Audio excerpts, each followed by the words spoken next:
வணக்கம் நண்பர்களே, இது உங்கள் பணத்தை மிச்சப்படுத்துவதும் ஆப்பர்லாட் தமிழ் சேனல்.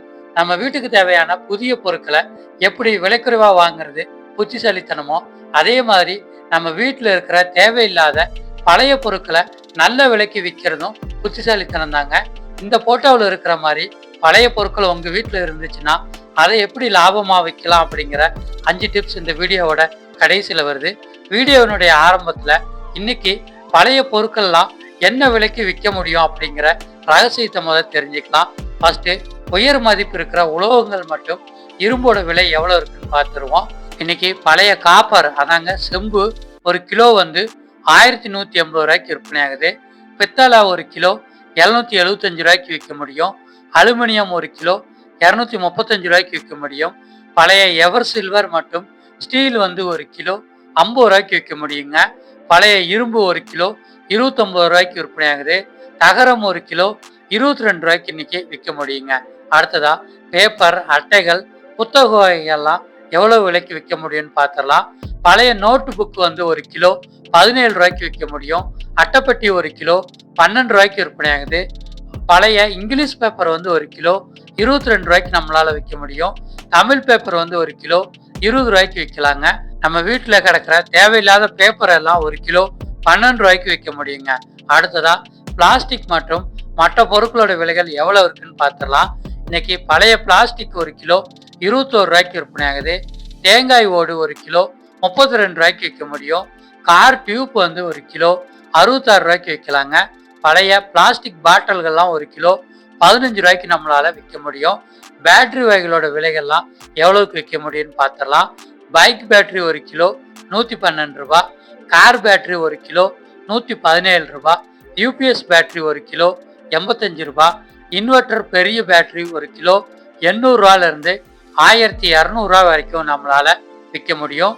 அடுத்ததா நம்ம வீட்டில் கிடக்கிற பழைய துணிகள் மற்றும் பட்டுப்புடவைகளோட விலைகள் எவ்வளவு இருக்குன்னு பார்த்துடலாம். பழைய பட்டுப்புடவைகளோட விலை வந்து 500 ரூபாயிலிருந்து 3000 ரூபாய் வரைக்கும் விற்க முடியும். பட்டினுடைய தரத்தை பொறுத்து விலை மாறுபடுது. பழைய துணிகள் வந்து ஒரு கிலோ 5 ரூபாய்க்கு நம்மளால விற்க முடியுங்க. அடுத்ததா நம்ம வீட்டில் கிடக்கிற பழைய எலக்ட்ரானிக்ஸ் மற்றும் இ வேஸ்ட்டுகள் எவ்வளவு விலைக்கு விற்குதுன்னு பார்த்துடலாம். பழைய மதர் போர்டு வந்து ஒரு கிலோ 770 ரூபாய்க்கு விற்க முடியும். பழைய ஹார்ட் டிஸ்க் ஒரு கிலோ 50 ரூபாய்க்கு விற்பனை ஆகுது. பழைய சிஆர்டி டிவி ஒன்று 200 ரூபாய்க்கு விற்க முடியும். எல்இடி எல்சிடி டிவி மானிட்டர் வந்து ஒன்று 150 ரூபாய்க்கு விற்க முடியும். நீங்கள் கம்ப்யூட்டரில் சிபியு பழசு வச்சுருந்தீங்கன்னா ஒன்று 250 ரூபாய்க்கு விற்கலாம். பழைய பட்டன் ஃபோன் ஒன்று 60 ரூபாய்க்கு விற்க முடியும். பழைய உடைஞ்ச ஸ்மார்ட் ஃபோன்லாம் 100 ரூபாய்க்கு குறையாமல் நம்மளால் விற்க முடியுங்க. அடுத்ததா வேற என்ன பொருட்களை நம்மளால் விற்க முடியும் அப்படின்னா, எக்ஸ்ரே சீட்டு ஒரு கிலோ வச்சுருந்தீங்கன்னா 420 ரூபாய்க்கு விற்கலாங்க. பழைய சைக்கிள் 300 ரூபாயிலேருந்து 500 ரூபா வரைக்கும் விற்பனை ஆகுது. பழைய கார் டயர் ஒன்று 10 ரூபா. பைக் டயர் ஒன்று 5 ரூபாய்க்கு விற்க முடியும். பாட்டெல்லாம் வந்து 1 ரூபாய்க்கு வாங்கிக்கிறாங்க. கண்ணாடி பாட்டிலாம் இருந்துச்சுன்னா கிலோ 2 ரூபாய்க்கு கூட நம்மளால விற்க முடியுங்க. இதுதாங்க இன்னைக்கு பழைய பொருட்களோட மார்க்கெட் ரேட்டு. இந்த வீடியோவை உங்க ஃப்ரெண்ட்ஸ் அண்ட் ஃபேமிலிக்கு ஷேர் பண்ணி அவங்களுக்கும் உதவுங்க. அடுத்ததா பழைய பொருட்களை எப்படி லாபமா விற்கலாங்கிற 5 டிப்ஸை பார்த்துடலாம்.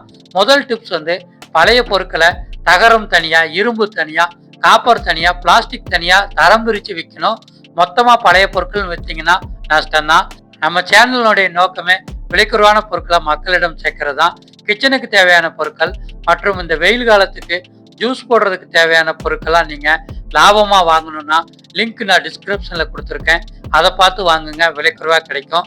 டெய்லியுமே உங்கள் லாபத்தை அதிகரித்து செலவை குறைக்க சேனலை சப்ஸ்கிரைப் பண்ணிக்கோங்க. அடுத்து 2வது டிப்ஸ் என்ன அப்படின்னா, இன்னைக்கு மார்க்கெட்டினுடைய விலையை நீங்கள் தெரிஞ்சுக்கிட்டீங்க இல்லையா, இந்த வீடியோவை உங்கள் ஃப்ரெண்ட்ஸ் அண்ட் ஃபேமிலிக்கு ஷேர் பண்ணி அவங்களுக்கும் தெரிய வச்சுக்கோங்க. அடுத்து 3வது டிப்ஸ் வந்து எலக்ட்ரானிக்ஸ் பொருட்களை எப்பவுமே தனியாக கொடுங்க, அதுதான் நல்ல லாபம். மொத்த பொருட்களோட சேர்த்து போடாதீங்க, எலக்ட்ரானிக்ஸ் பொருட்களை தனியாகவே கொடுங்க. 4வது டிப்ஸ் என்ன அப்படின்னா, உங்கள் வீட்டில் இருக்கிற பழைய பொருட்களை சில்லறை வியாபாரிகிட்ட விட மொத்த விலை கடைகளில் போய் விற்றீங்கன்னா நல்ல லாபம். 5வது டிப்ஸ் வந்து பட்டு புடவைகளை பழைய துணின்னு கொடுக்காம பட்டு புடவை வாங்குறவங்ககிட்ட கொடுத்தீங்கன்னா நல்ல லாபத்துக்கு உங்களால் விற்க முடியும். இப்போ ஆன்லைனில் நிறைய பேர் இதை வாங்குறாங்க. நீங்கள் இன்னைக்கு பழைய பொருட்களை எப்படி லாபமாக விற்கலாம் அப்படிங்கிற 5 டிப்ஸை பார்த்தீங்க. இந்த வீடியோ உங்களுக்கு கட்டாயமா பயனுள்ளதா இருந்திருக்கும். அதனால வீடியோக்கு ஒரு லைக் போட்டு வீடியோவை உங்க ஃப்ரெண்ட்ஸ் அண்ட் ஃபேமிலிக்கு ஷேர் பண்ணி விட்டுருங்க. இது மட்டும் இல்லைங்க, நம்ம சேனல்ல உங்க லாபத்தை அதிகரிக்கக்கூடிய நிறைய வீடியோக்கள் வருது. சப்ஸ்கிரைப் பண்ணி பாருங்க. நன்றி.